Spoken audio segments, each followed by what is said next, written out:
Have you ever wondered why some people seem to thrive well into their 70s, 80s, and beyond, staying sharp, mobile, and genuinely happy, while others struggle with chronic health problems that just seem to pile up? Here's the thing, a lot of it comes down to a few key habits. Not genetics, not luck. Everyday choices that either protect your health or quietly chip away at it. And the good news is, it's never too late to make a change. My name is Sarah, and I'm a health educator. Today we're going to talk about some of the most common things seniors should avoid if they want to feel their best. These aren't scare tactics. This is real, practical information to help you or the people you love make more informed decisions. Let's get into it. The first thing we need to talk about is sitting too much. And I know that might sound a little ironic since a lot of us are, well, sitting right now. But research is pretty clear on this. Older adults are one of the most sedentary groups in society. Studies have found that about 67% of adults over 60 spend more than 8.5 hours a day sitting down. That is a staggering amount of time to be stationary. Here's what's actually happening in your body when you sit for long stretches. Your muscles become less active, your circulation slows, and your body's ability to regulate blood sugar and fat metabolism starts to decline. The National Institutes of Health has linked a sedentary lifestyle to more than 30 chronic conditions, including heart disease, type 2 diabetes, obesity, and cognitive decline. Some researchers have even compared the long-term effects of excessive sitting to smoking, not because they're identical, but because both represent a kind of slow, cumulative damage that many people underestimate. Now, this doesn't mean you need to run marathons. It means breaking up long periods of sitting with short bouts of movement. Getting up every 30 to 60 minutes, taking a short walk, doing some light stretching, or even just standing for a few minutes makes a real difference. The goal is less about intense exercise and more about reducing the amount of time your body spends completely still. The second thing to avoid is social withdrawal and isolation. And I want to spend a moment on this because it's one that often gets overlooked when we talk about physical health. Research from the National Institute on Aging and multiple published studies tells us that social isolation and loneliness are serious health risks for older adults, not just emotionally, but physically. About a quarter of adults over 65 are considered socially isolated, and that isolation has been linked to higher rates of depression, cognitive decline, heart disease, and even early death. One study of over 15,000 adults found that socially isolated individuals face a significantly increased risk of all-cause mortality. Another large body of research has connected loneliness to poor sleep, elevated blood pressure, and weakened immune function. These aren't small effects. These are meaningful, measurable health outcomes. As people age, social networks naturally shrink, friends move away, partners pass on, retirement changes daily routines. That shift is real and it's understandable. But staying connected matters more than most people realize. Whether it's a weekly phone call with family, joining a community group, volunteering, attending a class, or even regular visits with neighbors, maintaining social connections is genuinely protective.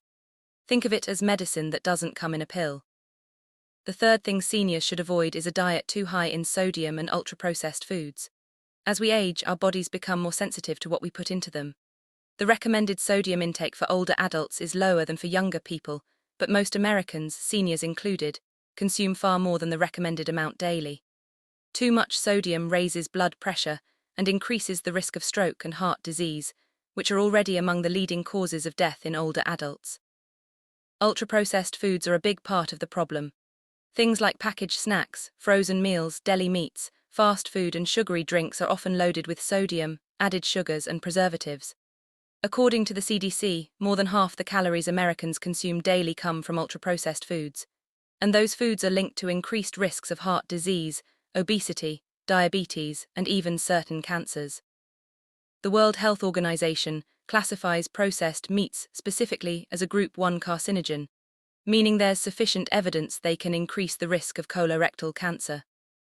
The good news is that small swaps go a long way. Choosing fresh or minimally processed foods, reading labels for sodium content, cooking more at home, and replacing high-sodium snacks with whole food alternatives are all meaningful steps. This doesn't mean you can never enjoy a favorite treat. It means being more intentional about what makes up the bulk of your daily diet. The fourth thing to avoid is skipping or reducing sleep. Sleep is often treated as a luxury, but for seniors it's a genuine health necessity. As we age, sleep patterns naturally shift. It can become harder to fall asleep and stay asleep. But many older adults compound this by treating poor sleep as just something to accept, when in reality it can be addressed. Chronic sleep deprivation in older adults has been associated with a longer list of problems than most people expect. Increased risk of cardiovascular disease, impaired memory and cognitive function, weakened immune response, higher rates of depression, and a greater risk of falls. Falls are already a leading cause of injury in older adults, and reduced alertness from poor sleep makes that risk even higher. Good sleep hygiene becomes especially important with age. That means keeping a consistent sleep schedule, avoiding screens in the hour before bed, limiting caffeine, particularly in the afternoon and evening, and creating a dark, cool, quiet sleeping environment. If you're struggling with sleep on a regular basis, that's absolutely worth bringing up with your doctor, because there are both medical and behavioral approaches that can genuinely help. The fifth habit to avoid is ignoring mental and cognitive engagement. The brain, like the muscles in your body, benefits from being used. Cognitive decline isn't entirely inevitable, and research consistently shows that staying mentally active can help protect brain health as we age. Activities like reading, learning something new, playing strategy games, doing puzzles, or even having substantive conversations all contribute to what researchers call cognitive reserve. Essentially, the brain's resilience against decline. On the flip side, long hours of passive screen time, like watching television for hours without much engagement, don't offer the same protective effect. There's even some research suggesting that highly passive sedentary behavior, like extended TV watching, carries a stronger association with depression and cognitive decline than other forms of sedentary behavior like reading or attending a meeting. This isn't about pressure to constantly be productive. It's about making sure your days include some activities that actually engage your brain, that challenge you a little, spark your curiosity, or involve you in meaningful connection with others or the world around you. The sixth thing to avoid is excessive alcohol consumption. Here's something many people don't realize. As we age, our bodies process alcohol differently. Metabolism slows, lean body mass decreases, and the liver becomes less efficient at breaking alcohol down.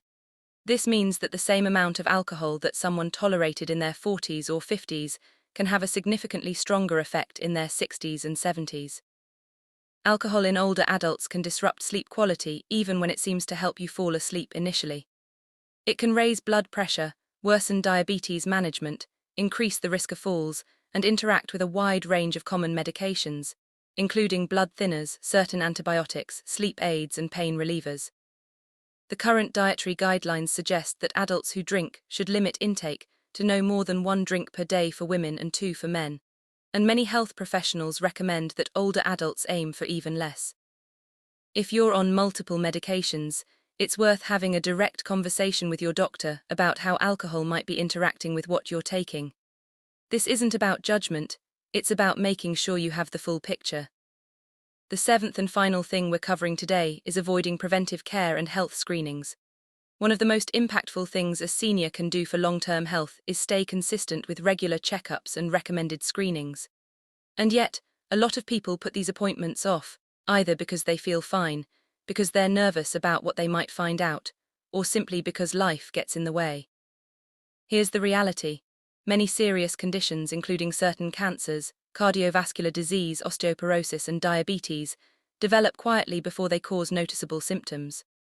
Regular screenings can catch these things early when they're far more treatable. Blood pressure checks, cholesterol panels, bone density scans, colonoscopies, vision and hearing exams, and age-appropriate cancer screenings are all part of a proactive health strategy. If you haven't had a comprehensive checkup recently, that's a great place to start. And if you're managing any chronic conditions, staying on top of those appointments, and keeping an updated list of all your medications, prescription, over-the-counter and supplements, is genuinely important. That list can prevent dangerous interactions and help your healthcare team give you the most accurate guidance possible. So let's bring it all together. The things that consistently undermine health in older adults aren't random or mysterious. Sitting too much, becoming isolated, eating a diet heavy in processed foods and sodium, neglecting sleep, going through the motions mentally, drinking more than your body can handle, and skipping preventive care. These are the patterns that accumulate over time and take a real toll. The encouraging thing is that every single one of these is something you have some control over. You don't have to overhaul everything at once. Pick one area and make one meaningful change. That's how lasting habits actually form. If this video was helpful and you want more straightforward, no-nonsense health education, go ahead and subscribe.